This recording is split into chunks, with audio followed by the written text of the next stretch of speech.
रहमतुल्लाहि व बरकातुहू। आजकल एक कॉमन ट्रेंड नज़र आता है जहाँ लड़के और लड़कियाँ आपस में बेतकल्लुफ़ी से हंसते हैं और बोलते हैं and they claim to be just good friends. और माँ बाप भी इस बात का अब ज़्यादा बुरा नहीं मानते। They let their daughters hang around with guys and they very proudly say, well, we trust our daughters. They've been taught how to handle guys. और फिर ऐसे ही पेरेंट्स शदीद परेशान पाए जाते हैं जब उनकी बेटी या बेटा किसी गैर मुनासिब शख्स के साथ इन्वॉल्व हो जाते हैं। उनसे शादी की बात करें तो मुश्किल फॉर वेरियस रीजंस, और शादी के बगैर उनके साथ ज़िंदगी गुजारे तब मुश्किल। कभी कभी इन्वॉल्वमेंट वन साइडेड होती है, ये एक और मुश्किल है, because they were just friends but now one of them is in love and the other isn't, ये एक और मुश्किल। So for a girl going out with a guy who she thinks is just a friend and having paratha and chai with him is problematic, because eventually it hurts one party or the other. And this is well documented fact that platonic relationships do not work. So how do you avoid this situation? And if someone is already stuck in this painful relationship, how do you get out of it? बच्चों को puberty से पहले ही opposite gender से interact करना सिखाना बहुत ज़रूरी है। They should know the etiquettes. Then parents should be supervising and observing them कि वाकई उनको लड़कों से इंटरैक्ट करना आता भी है कि नहीं। Expecting them to know how to interact with man, well as long as they don't get involved, come on, who are we kidding? It's like giving a match box to a child and saying देखो बेटा हाथ नहीं जलाना अपना। So if we could somehow inculcate a few things in our children. Number one, respectful looks. And also don't attract the opposite gender with your charms. So dressing up modestly, that plays a very important role. And this is the responsibility of both the genders. Please do not check each other out. Don't stare at each other. आपको देखने की इजाज़त है, लेकिन अगर दिल में बुरे ख्यालात आते हैं या अट्रैक्शन फील होती है तो फिर इंसान नज़र की हिफाजत करे। बातें ज़रूरतन हो और फालतू बातें ना की जाएं। Conversation should be professional and not personal. तो एक प्रोजेक्ट या असाइनमेंट को डिस्कस किया जा सकता है, लेकिन हंसी मजाक और फिर फालतू बातें करना it can very easily lead to intimate conversations, and this may lead to further emotional attachment.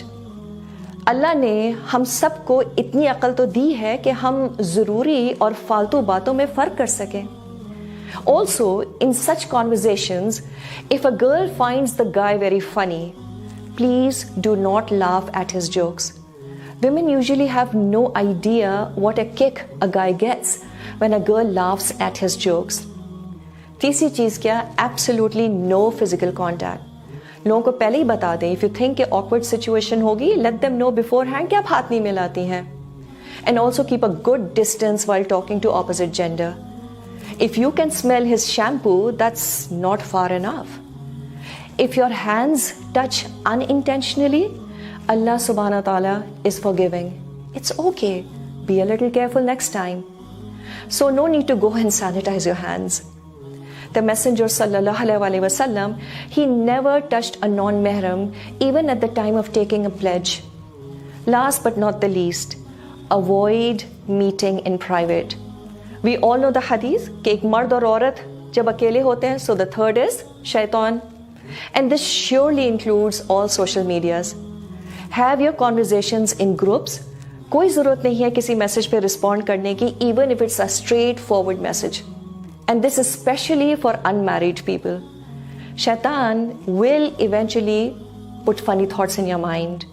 And the strategy of Shaitan is to give you slow poison. Maybe not at the first time, but he hammers 1% at a time and then it adds up. And eventually it becomes a big problem. For married people, wo kya kare? Perhaps letting your spouse see your messages could help. So the third one is not Satan, but your spouse. Now, what to do if you are already attracted to someone? पहले तो हम इस बात को समझ लें कि this is bound to happen. This is how Allah सुब्हाना ताला हैज़ हार्ड वायर्ड अस। लेकिन थोड़ा सा यहाँ पे ये सोचने की भी ज़रूरत है कि आखिर ये हुआ क्यों। चांसेस आर कि अब तक हमने जितनी बातें की हैं उसमें कहीं ना कहीं कोई वायलेशन हुई है। गेज वर नॉट लोअर्ड, बेतकल्लुफ़ी का मामला हो, शायद फिजिकल कांटेक्ट भी हो। कितनी इश्क की कहानियाँ तो साइबर लव होती हैं। Anyways, if the damage has been done, what now? अगर कोई मर्द आप में इंटरेस्ट शो कर रहा है, there is a proper way of going about it. And one of the best signs to know if somebody is serious in you is that you ask him, are you willing to talk to my dad? और बड़ों को involve करने का मतलब हरगिज ये नहीं होता कि अभी शादी करनी है. It only shows how serious he is about the intention of marriage. So we as women should have very clear boundaries in such matters. See, if you are able to make the relationship halal, that's the best thing to do. But if not, then you have to go cold turkey right now. हाँ, एक आखिरी message भेजा जा सकता है. आप इसको ख़त्म कर रही हैं ताकि अगला शख्स जो क्लूलेस ना रहे कि अब एकदम से क्या हो गया. ये किया जा सकता है.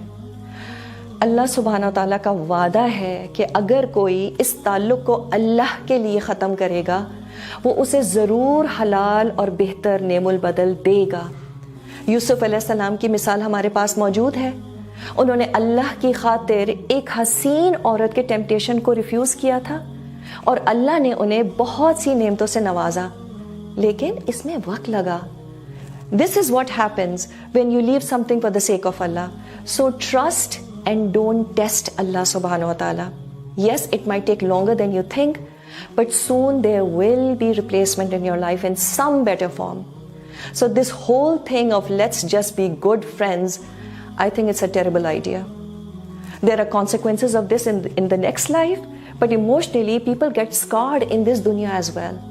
They get all messed up. So they don't realize the price that they pay emotionally even in this world. And always remember that a heart that gets attached to a wrong person will never get attached to Allah subhanahu wa ta'ala. तो हमें सबसे पहले इस दिल को इस मोहब्बत से तो खाली करना पड़ेगा ही. लेकिन दिल बहुत ज़्यादा देर यूँ खाली नहीं छोड़ा जा सकता. इसको मोहब्बत से भरना भी ज़रूरी है. But this time around, go into a halal relationship as soon as you feel that you're ready for it. हाँ, इस प्रोसेस में दिल ज़रूर टूटता है, आंसू भी आते हैं, but use these tears to get closer to Allah subhanahu wa ta'ala.